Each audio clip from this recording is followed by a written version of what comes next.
નમસ્કાર, star India TV ન્યૂઝમાં આપનું હાર્દિક સ્વાગત છે। આપ જોઈ રહ્યા છો સ્ટાર ઇન્ડિયા ટીવી ન્યૂઝ, સત્યની વાતે સત્યની સાથે।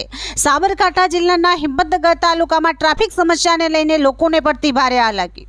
સાબરકાંઠાના હિંમતનગર તાલુકામાં આવેલ મોતીપુરા સર્કલ સહકારી જીન ખાતે રોજ સાંજ સુમારે ટ્રાફિકની સમસ્યા રોજબરોજ સર્જાય છે। મોતીપુરા ખાતે સહકારી જીન વિસ્તારમાં આજથી લગભગ 5 મહિના પહેલાથી બ્રિજનું કામ ચાલુ હોવાથી હજી સુધી હિંમતનગર કોન્ટ્રાક્ટરો દ્વારા પૂર્ણ કરવામાં આવેલ નથી। આ અવારનવાર ટ્રાફિકના કારણે કોઈ ઇમરજન્સી દર્દી હોય 108માં તો તેને નીકળવામાં ભારે હાલાકી પડે છે। અવર જવર કરનાર લોકોને પણ ટ્રાફિકના કારણે મુશ્કેલી પડતી હોય છે, તો સત્વરે બ્રિજનું કાર્ય પૂર્ણ થાય એવી લોક માંગ ઉઠવા પામી છે। હવે જોવાનું રહ્યું કે સત્વરે રોડ કોન્ટ્રાક્ટરો દ્વારા આવનાર સમયમાં આ કામકાજ પૂર્ણ થશે કે કેમ। Star India TV news Himmatnagar reporter Kalpesh Panchal, જિલ્લા સાબરકાંઠા।